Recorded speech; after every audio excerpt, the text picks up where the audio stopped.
اگر ہمیں مجبور کیا جائے کسی عقیدہ کفر کے اظہار کے لیے تو ہماری ذمہ داری کیا ہے؟ مر جائیں یا تقیے میں عقیدہ کفر ظاہر کر سکتے ہیں؟ عجب، یہ یاد رکھیے کہ عبادات کے اندر جہاں تقیہ واجب ہو جائے اور آپ تقیے کی مخالفت کریں تو آپ کو ثواب نہیں ملے گا، گناہگار بھی ہیں اور عبادت بھی باطل ہے۔ مثال، علماء لکھتے ہیں کہ آپ ایسے علاقے میں پھنس گئے جہاں جان کو خطرہ یا عزت کو خطرہ یا مال کثیر کو خطرہ، اگر آپ نے اپنا صحیح عقیدہ ظاہر کیا، چنانچہ وقت نماز ہے، سر کا مسح اور پیر کا مسح، یہ دو ایسے مسح جس سے شیعہ اور غیر شیعہ میں فرق واضح ہوگا۔ ہم سر کا مسح کریں گے، دوسرے سر دھوئیں گے، یعنی پورے سر۔ ہم پیر کا مسح کریں گے، دوسرے پیر دھوئیں گے۔ اب یہاں پر واجب از روئے تقیہ ان کی طرح کا وضو کرو، اور اگر تم نے اظہار بہادری کیا کہ کیا ہم ایک جان کی خاطر، تھوڑے سے مال کی خاطر حکم خدا بدل دے؟ نہیں، جاتا ہے مال چلا جائے، جاتی ہے جان چلی جائے، ہم تو وہی کریں گے جو خدا کا حکم۔ اور آپ نے صحیح مسح کر لی تو نہ صرف یہ کہ آپ گناہگار، بلکہ یہ وضو ہوا ہی نہیں، ہوا بھی نہیں، آپ اتنے ہی نجس ہیں جتنے پہلے تھے، اور دوبارہ وضو کرنا پڑے۔ عبادتوں میں تو یہ اصول چلتا۔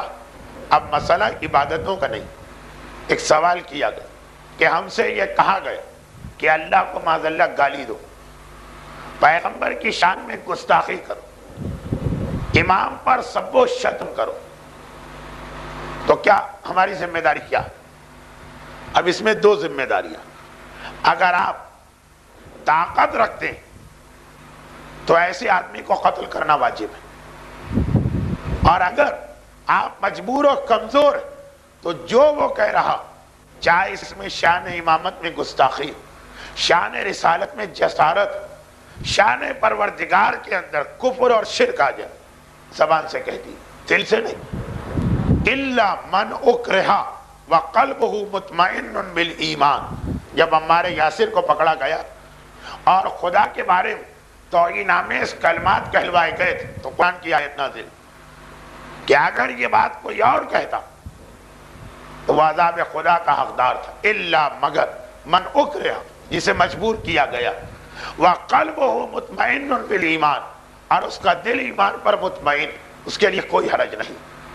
تو اب ایک سوال، یہ تو سمجھ میں آ گئے، اگر ہم صاحب طاقت ہیں تو واجب القتل ہے وہ انسان جو ہم سے ایسا مطالبہ کر رہا، لیکن اس میں بھی ایک شق ہے۔ امام سے کسی نے کہا، مولا میرے علاقے میں ایک آدمی آپ اور آپ کے بزرگوں کی شان میں گستاخی کرتا، اور ہم اس قابل ہیں کہ اسے قتل کر سکتے ہیں۔ امام نے کہا تو وہ واجب القتل ہے، لیکن اگر ایک اس کے قتل سے، جس کی تمہارے پاس طاقت ہے، کوئی رد عمل ہوا اور تمہارا کوئی ایک مارا گیا تو ہماری نگاہ میں یہ غلط۔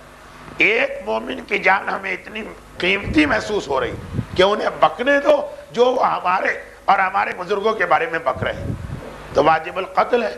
لیکن اس صورت کہ جب نہ فی الفور کوئی ری ایکشن ہوگا، نہ آگے چل کر کوئی ری ایکشن ہوگا۔ اگر ایک کو مار دیا، اسے آپ مار سکتے ہیں، لیکن بعد میں گھر جلے، بچے مرے، عزتیں لوٹی، مومنین کرام کے روزگار تباہ ہو، یہ غلط ہوا۔ اچھا، تو طاقت کا مطلب کیا؟ فقط اس کو مارنے کی طاقت نہیں، اس کے نتائج کو برداشت کرنے کی طاقت۔ اور دوسری جانب دوسرا مسئلہ، ہم کمزور ہیں۔ یہ سوال کسی نے پوچھا، میں اپنی طرف سے نہیں کہہ رہا، ہم کمزور۔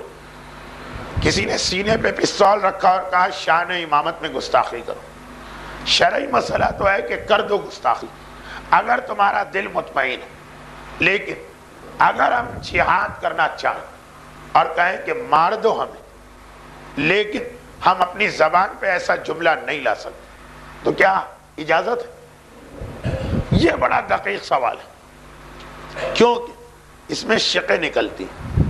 اگر آپ تقیہ کر لیں تو کوئی حرج نہیں، یہ تو بالکل سیف سائڈ ہے، لیکن اگر تقیہ نہ کریں، بعض مجتہدین کہتے ہیں کہ اس موقع پہ تقیہ نہ کرنا یہ وضو اور غسل والا مسئلہ نہیں، بلکہ جو تقیہ کرے وہ بھی صحیح اور جو نہ کرے وہ بھی صحیح۔ اگر مسئلہ امامت، رسالت یا ذات پروردگار کی توہین کا، ایک شق آج کے ماجے برابر نہیں کہتے تقیہ کرنا، لیکن ایک اور شق، اگر تقیہ کر لینے سے صاحبان ایمان پر کوئی بڑی مصیبت آ جائے، یعنی سامنے والا سمجھے یہ بہت کمزور، تو شاید پھر تقیہ نہ کرنا واجب۔ خلاصہ یہ کہ میرے مولا نے اپنے بعد اپنے ماننے والوں دو بہت اہم پیغام دیے، دو بہت اہم پیغام نہج البلاغہ کے آخر میں دونوں حدیثیں۔ پہلا پیغام یہ دیا کہ خبردار، ہمارا دشمن اگر تم سے یہ کہے کہ علی پر سب و شتم کرو تو اس کی بات مان لینا اور مقابلہ نہ کرنا۔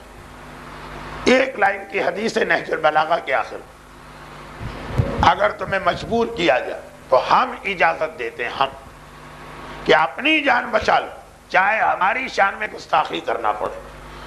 اور دوسرا جملہ نہج البلاغہ کے آخر، حالکہ فیہ رجلان، میری ذات کے بارے میں دو قسم کے لوگ ہلاک ہو گئے، محب غال و مبغض قال، ایسا محبت کرنے والا جو غلو کی حدود میں داخل ہو گئے اور ہمیں خدا یا خدا جیسا سمجھ بیٹھا، اور ایسا دشمن جو ہماری ہر فضیلت میں قیل و قال کرنے لگا۔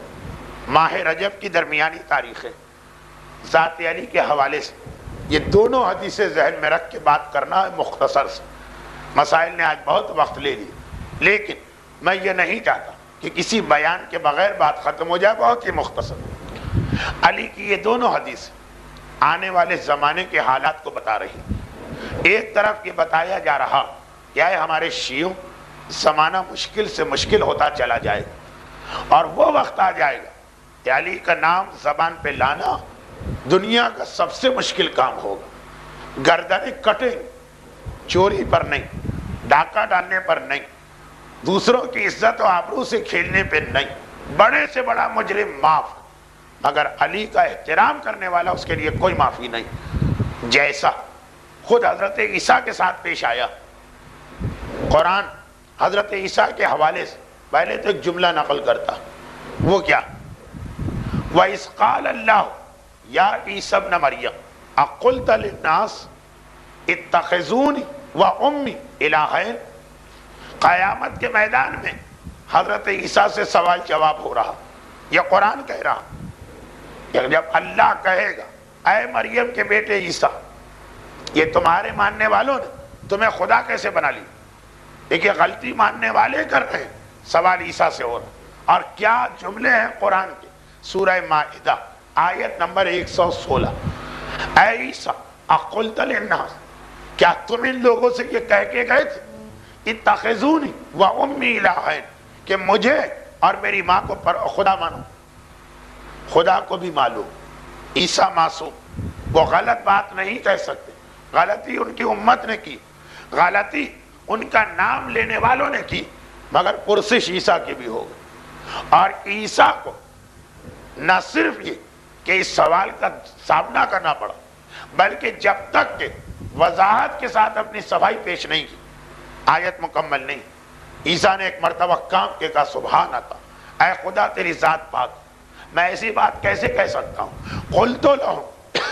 قلت لہم، میں نے تو ان لوگوں سے اتنا کہا تھا، ما امرتنی بہ، جو تو نے حکم دیا، ان اعبدوا اللہ ربی و ربکم، میں نے صرف اتنا کہا تھا کہ خدا کی عبادت کرو، میرا نام انہوں نے خود ہی بڑھا چڑھا کے پیش کیا۔ ایک یہ جملہ، اور دوسرا تاریخ کا واقعہ، بادشاہ وقت نے عیسیٰ کو گرفتار کیا، اب جیل میں دو مجرم، ایک اس زمانے کا سب سے بڑا ڈکیت جس نے ہر آدمی کو نقصان پہنچایا، سارا معاشرہ پریشان تھا، وہ پکڑا گیا جیل میں.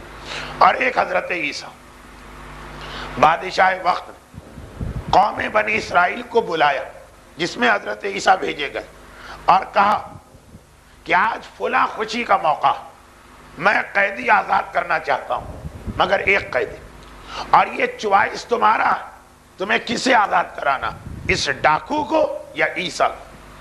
مجھے تو ایک قیدی آزاد کرنا، اگر تم کچھ نہ بولو گے تو میں اپنی مرضی سے آزاد کروں، لیکن چونکہ میری قوم ہو، بتاؤ تمہاری کیا مرضی.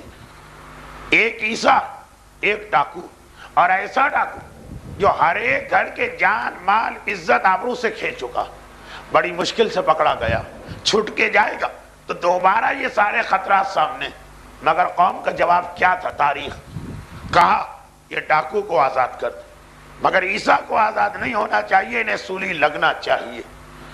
دیکھیے دشمنی کی حد دیکھیے، کس کی دشمنی کہ ایک طرف محبت کرنے والوں نے بلند کیا تو اتنا بلند کیا کہ غلطی ان کی ہے، صفائی عیسیٰ کو دینا پڑ رہی، اور دوسری جانب دشمنوں نے پست کیا تو اتنا پست کیا، ہمیں چور قبول، ہمیں ڈاکو قبول، ہمیں نقصان پہنچانے والا قبول، مگر عیسیٰ قبول نہیں، عیسیٰ نہیں چاہیے.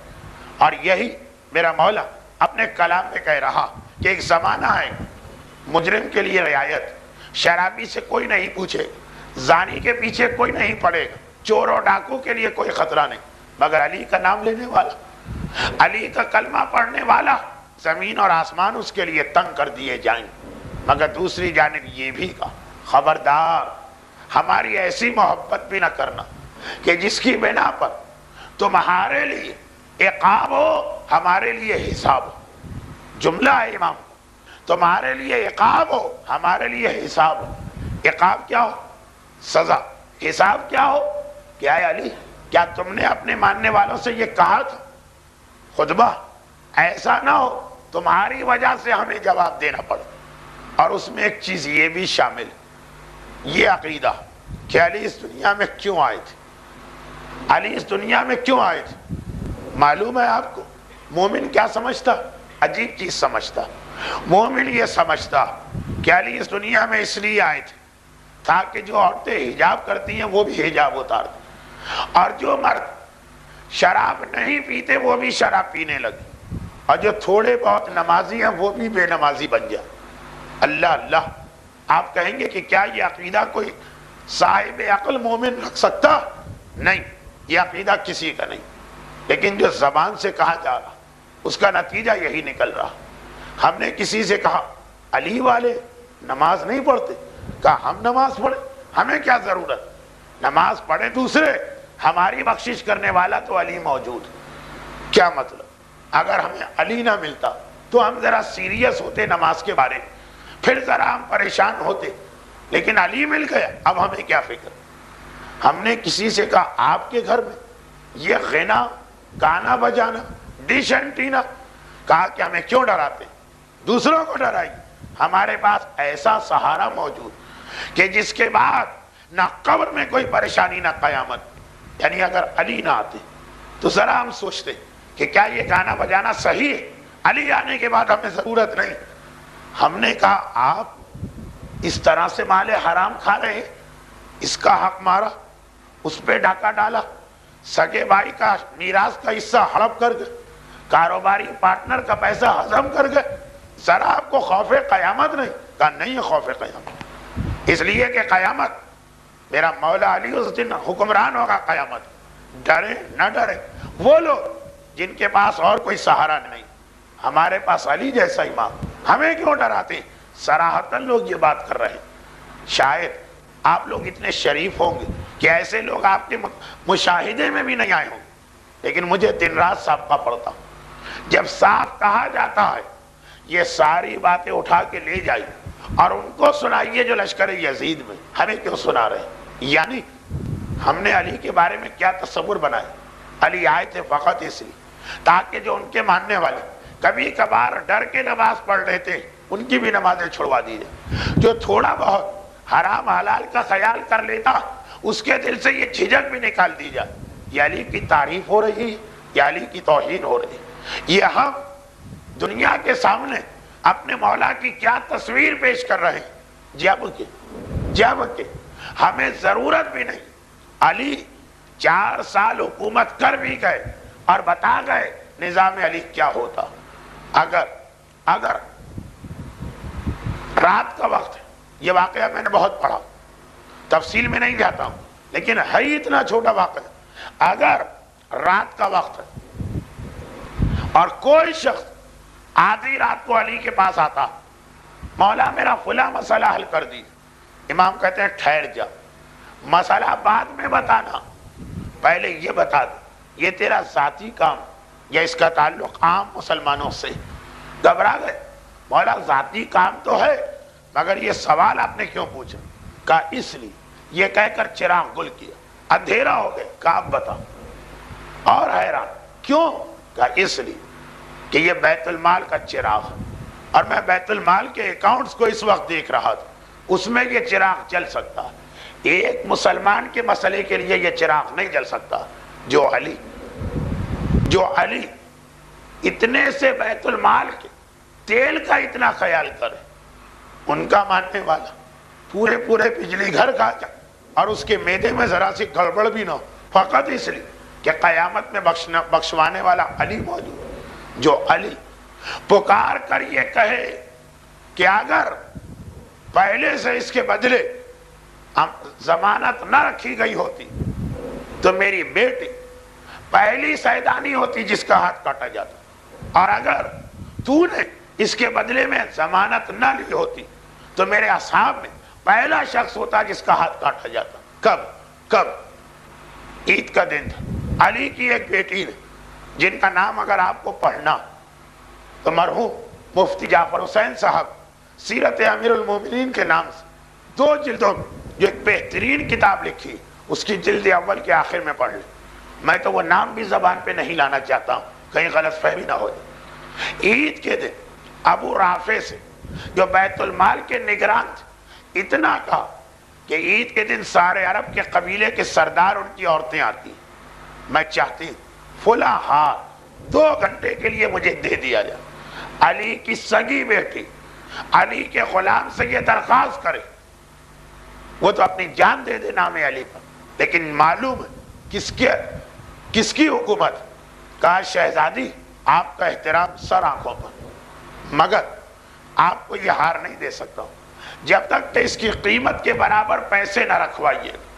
علی کی سگی بیٹی اور علی کا غلام کہہ رہا بغیر کسی گارنٹی یا سیکورٹی کے میں نہیں دے سکتا یہ ہار. اور اس کے بعد جب میرے مولا کی نگاہ پڑ گئی عید کے دن، یہ ہار تیرے پاس کیسے آیا؟ یہ تو بیت المال کا. اور سارا واقعہ سنا تو میرے مولا نے کہا اگر اس سے پہلے میں وضاحت کے ساتھ تنبیہ نہ کر چکا ہوتا، اس سے پہلے وضاحت نہیں ہوتی، اگر پہلے میں حکم بتا چکا ہوتا، دوسری بات چونکہ پہلے حکم نہیں بتایا اس لیے اس وقت تو معاف کیا جا رہا، لیکن اگر بغیر پیسے کے یہاں آتا تو پہلی سیدانی ہوتی جس کا ہاتھ کاٹا جاتا، اور تو پہلا صحابی ہوتا جس کا ہاتھ کاٹا جاتا. اگر فقط اس وجہ سے کہ میرے مولا کی بیٹی تو حکم شریعت میں تبدیلی کر دیتا. وہ علی جو حکم خدا میں اتنا سخت کہ اگر ابن ملجم بھی سو رہا. ہمارے یہاں ایک اصول ہے شریعت کا، اس کا نام ہے قول امام بھی حجت، فعل امام بھی حجت، امام کا عمل بھی حجت. ابن ملجم کو بیدار کر کے کہا اٹھ فجر کا وقت ہے نماز پڑھ، عمل امام حجت. کیا عمل بنا کہ اپنے دشمن کو بھی نماز فجر قضا کرتے نہیں دیکھ سکتے. اور علی کی شیعہ کہتے ہیں ہم پہ ساری نمازیں معاف، کبھی کبھار پڑھ لیں وہ ایک ایکسٹرا احسان ہے جو اللہ پہ کر دیتے ہیں، ورنہ تو ضرورت ہی نہیں. خصوصاً حقوق الناس میرے مولا جیسا سخت انسان آپ کو کوئی نظر نہیں آئی. اور اگر حقوق الناس میں غلطی کر کے نماز پڑھتے ہو تو پہلے قرآن کی آیت سنیں فویل للمصلین، تباہی ہے ان نمازیوں کے لیے الذین هم عن صلاتهم ساہون، جو نماز غفلت کے عالم میں پڑھتے ہیں، والذین هم یراؤون، ریاکاری کرتے ہیں، ویمنعون الماعون، اور لوگوں کا حق ادا نہیں کرتے، حق ادا کیے بغیر نماز پڑھ رہے، قرآن نے کہا تباہی، اور امام نے کیا کہا، جو کہ کل کا دن ایک امام کی شہادت تھی بنابر روایت، وہ چھٹا امام اس کا آخری جملہ سنی، فرما رہے ہیں لا تنال شفاعتنا مستخفا بالصلاۃ، خبردار، جہاں سے بات شروع ہوئی تھی کہ ہم نے علی کا تصور یہ بنایا کہ ہر گناہ کرو قیامت میں بخشوا دیں، اس علی کا پوتا اور اس علی کے نظام کو ہم تک اس طرح پہنچانے والا کہ ہم آج علوی نہیں کہلاتے، جعفری کہلاتے، نظام دادا کا تھا، پہنچایا پوتے نے، اس کا آخری جملہ، یہ جملہ کہہ کر چھٹے امام شہید ہوئے تھے، آخری جملہ چھٹے امام، لا تنال شفاعتنا، ہماری شفاعت ہرگز نصیب نہیں ہوگی، مستخفا بالصلاۃ، جو نماز کو حقیر سمجھتا، یہ نہیں کہا جو نماز کو چھوڑ دیتا، تارک صلاۃ تو اور بری چیز ہے، مستخف صلاۃ کہتے نماز پڑھ رہا اور معمولی سمجھ کر، شادی کی تقریب میں جانا ہے کتنی احتیاط سے جاتے ہیں، نوکری کا انٹرویو دینے جانا ہے کتنا بند سنور کے جاتے ہیں، اور بارگاہ الہی میں آنا یہ وہ لباس ہے جس میں نہ خمس دیا گیا، نہ حق مومن ادا کیا گیا، سود کا پیسہ اس میں شامل، حرام مال اس میں شامل، اور کس کے سامنے جا رہے ہیں؟ خدا کے سامنے، یہ مستخف صلاۃ، یعنی جو بے نمازی ہے اس کی تو بات ہی چھوڑیے کہ وہ کہاں ہو، ویسا نمازی بھی نہیں چلے گا جو نماز پڑھ رہا ہے لیکن لاپرواہی کے ساتھ۔ دیکھیے آپ لباس کا خیال کیے بغیر کہاں چلے جاتے ہیں، ایسی جگہ جو آپ کی نگاہ میں سب سے بدتر ہے، آپ کو قصائی کی دکان پہ جانا، وہاں شاید چلے جائیں اسی طرح سے، آپ کو گاڑی کے میکینک کے ساتھ مل کے کچھ کام کرنا ہے، وہاں شاید چلے جائیں، لیکن جس کا احترام وہاں کبھی ایسا نہیں ہوگا۔ تو معصوم علی نے یہ بتا دیا میرا نظام کیسا، اور چھٹے امام نے بتا دیا شفاعت کے خواب نہ دیکھو، شفاعت برحق، مگر اس کے لیے جو احتیاط کرتا ہے اور گناہ ہو جاتا، اس کے لیے نہیں جو جان بوجھ کے گناہ کرتا اور سینہ تان کے کہتا ہے ابھی تو کم کیے اور کروں گا اس لیے کہ میرا مولا میری بخشش کرائے۔ خدا ہم سب کو اس قسم کے عقائد سے بچائے، پروردگارہ تجھے میرے مولا علی اور ان کے پوتے امام صادق کا واسطہ، 13 رجب علی کی ولادت، 15 رجب بنابر روایت چھٹے امام کی شہادت، ہم سب کو اسی اسلام اور اسی شریعت پر جو علی اور امام صادق نے پہنچائی عمل کرنے کی توفیق عطا فرما۔ خدا بندہ تو نے خود ہی ہمیں غیر معصوم بنایا، تجھے واسطہ علی اور امام صادق کا، ہم کتنے ہی گناہ کیوں نہ کریں، ان کی شفاعت اور محبت کے طفیل ہمارے ہر قسم کے عذاب کو برطرف فرما، اور ہمیں اس قابل بنا کہ دنیا میں ان کے شیعہ اور آخرت میں جنت میں ان کے ساتھی قرار پا سکے۔ خدا بندہ امام صادق اور امام علی کا واسطہ ہم سب کو دنیا اور آخرت کی ہر پریشانی سے محفوظ فرما۔ ہمارے بیماروں، خصوصاً جن 2 بیماروں نے نام لیا بغیر التماس سے دعا کے لیے کہا، ان کو شفاء کامل عطا فرما۔ پروردگار آج کل کے ماحول، محبان اہل بیت خصوصاً رات کے اس حصے میں یہاں جمع ہونے والے یہ مومنین، ان کی جان، مال، عزت، آبرو، اولاد، دشمنان اہل بیت کے ہر شر سے ان کو محفوظ فرما۔ پروردگارہ صاحبان ایمان کو رزق کی ہر پریشانی سے محفوظ فرما، اور ان مظالم کا انتقام لینے کے لیے اپنی آخری حجت امام عصر کے ظہور میں